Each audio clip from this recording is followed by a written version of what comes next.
Let us offer our consecration to the Lord. Lord, you are leading us to where you are calling us, and let us follow you. Let us be open to all that you are doing.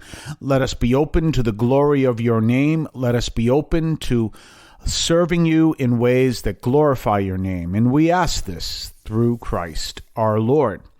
Well, we are here, and we are on Thursday of the 5th week of Lent, and we've got this powerful story from the Old Testament, obviously, from the book of Genesis, which obviously is the first book of the Bible. But this is the story that impacts everything that we see in our world today in many ways. Maybe not everything, but a lot of what we see in our world today.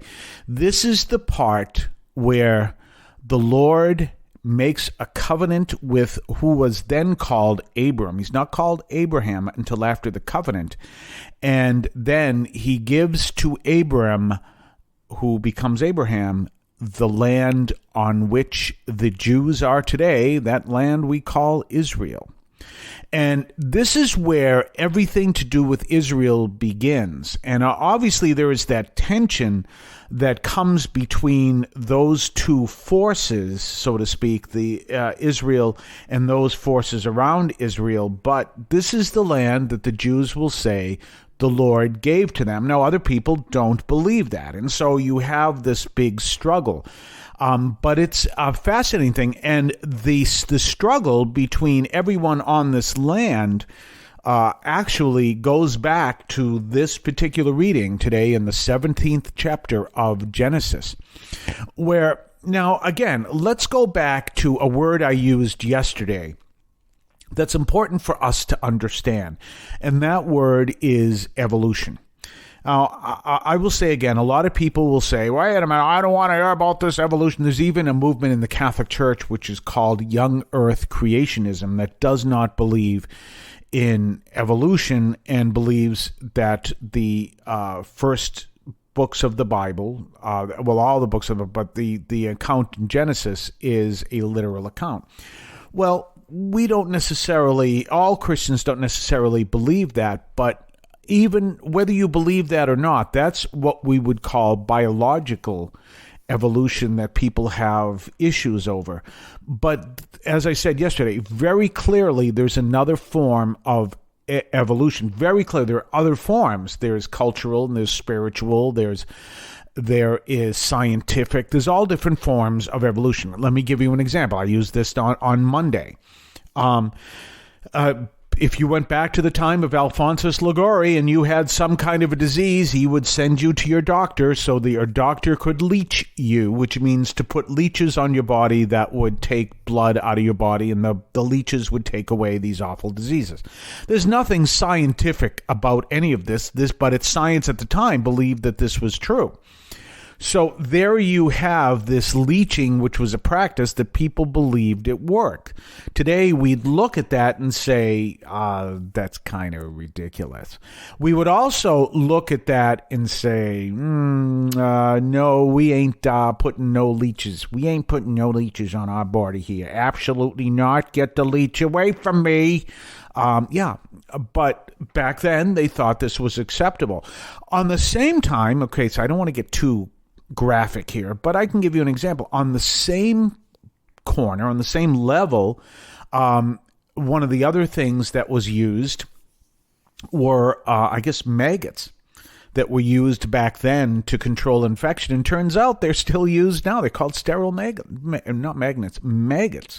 And they are still used today to control infection. Obviously not commonly, but not also in places that have no hospitals. I mean, this is used within hospitals as well. So, but we know that there is an evolution of all different levels. Well, when you're looking at the time of Abram, God is promised Abram, who becomes Abraham, that he will make his descendants more numerous than the stars in the sky and the sand grains on the shore. Well, think of that altogether. We understand that message. But what is not said, because obviously Abram and Abraham later would not understand this, the Lord is going to use his people for a form of scientific, spiritual, anthropological, and cultural evolution. And that's one of the most important contributions of the Hebrew nation, of the people of Abraham to the world. It is that form of what we learn about who we truly are as human beings. So it's important to understand that. And all of this begins with today's reading, which is the 17th chapter of Genesis, as I said. This, by the way, is prior to the 18th chapter where we hear the story of Sodom and Gomorrah. So we're well before that. We are looking at this powerful covenant made by the Lord and with Abram in order to bring a whole new understanding of who we are through the ages. Now, we're talking roughly about, well, I'd guess somewhere in the vicinity of 5,000 or 6,000 years ago. I don't have the number right in front of me, but I looked up and saw, because I'm going to be going to the Museum of Fine Arts with some of our confirmation students, with our confirmation students, and we're looking at the time of Moses. Moses was roughly, according to scientists, 1,400 years BC. I think it was a little bit more, but that's what they say, so I'm going to listen to what they say. So obviously Abram and Abraham is so much more before that. We're going to talk more on the other side of the break. You're listening to St. Anthony Overnight from St. Anthony Parish in Allston, Massachusetts, right here on WEZE 590 AM. And please let other people know where you can hear this program. And please also remind them, by the way, that they have a standing invitation, as do you, to come to our 10 o'clock AM Mass on Sundays. We'll be right back right after this. Remember, our website is CatholicAudiomedia.com, where you can connect to the parish, St. Anthony in Allston, Massachusetts. You can listen to the program. You can connect to other platforms that offer our programs. You can send me input to share your thoughts on the readings. You can send feedback, questions, ideas for the program. You can also donate to the show. There is so much you can do at CatholicAudiomedia.com. And you can also write to us if you'd like. Our address can be found there, and I can tell you what it is, too. St. Anthony Parish, 43 Holton Street, Allston, Massachusetts, 02134. That's St. Anthony Parish, 43 Holton Street, Allston, Massachusetts, 02134. And don't forget, you have a standing invitation to attend Mass in our parish at 10 o'clock a.m. on Sundays at St. Anthony Parish in Allston, Massachusetts. I want to call your attention to Catholic TV, which offers great faith-filled, family-friendly programming 24 hours a day. You can find your cable channel at www.getcatholictv.com, and you can watch online on the free apps or check out the YouTube channel. Daily Mass, Rosaries, the Divine Mercy Chaplet, and the Our Lady of Perpetual Help Novena are all available online and on demand. Check out CatholicTV.com. So we're here talking about this powerful story of Abram, who becomes Abraham, and God promising him with this covenant the land that is now the land of Israel. And that is that powerful land that becomes a central element of the Jewish faith, Judaism, but also it's politically and socially and everything else. This is a powerful message. And obviously there's a lot of tension there. There are people that want to run the Jews off the land, and there are people that celebrate this land. There are other people that reject their presence on the land.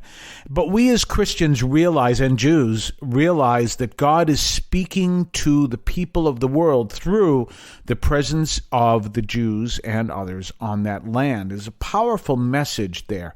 But there's also something else that we need to look at, and it is this, that land is there, and the Lord begins his teaching of who we are through this political entity called that land. Now, obviously, Abram is there, but the land of Israel did not exist at that time, per se. I mean, obviously the land existed, but I rather better put it, the political structure of Israel did not exist yet at that time.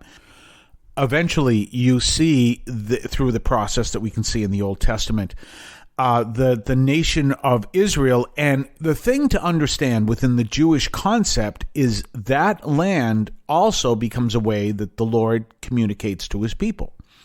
So when the Jews are turning away from the Lord, when they stop following the law, when they stop obeying what the Lord has called them to do, he sends their prophets to correct them. They don't listen. He sends their more prophets to correct them. They don't listen.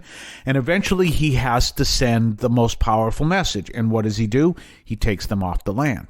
And we can see that. That's what the Babylonian exile was all about. That's what the conquering of Israel by Assyria is all about. And taking that in reverse, that's why this powerful reality of the nation of Israel existing since 1948 is all about. It's a powerful way that the Lord is speaking to us. Now, I do know that there are some Christians that believe that the United States is the new Israel. We as Catholics do not. There are some Christians that do. We look at it differently. We look at that the nation. Nation isn't really the right word, but I'll use that.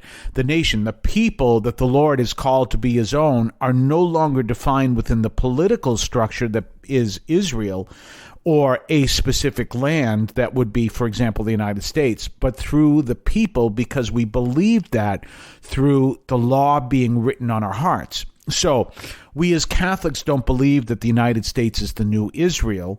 However, we do believe that the Lord has called his Christians, as Catholics we believe through us, through the Catholics, to come to worship him as a people very similar to what we saw in Israel, but as a people who are united in their faith in Christ.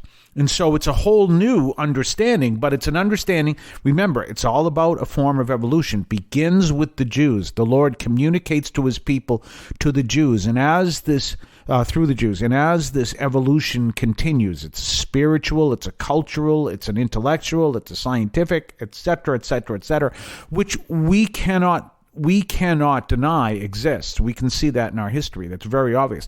And that growth happens, and we grow in our understanding. And through that understanding, we see that powerful reality that is the truth of Christ coming to teach us and coming to lead us, which begins with this message of God choosing, then called Abram, making this covenant with him. He's called Abraham, and the sign of that covenant eventually becomes the land that we now call Israel. So it's a very powerful connection that we still have today to Genesis 17. Have a blessed day. In Cristo vivimos.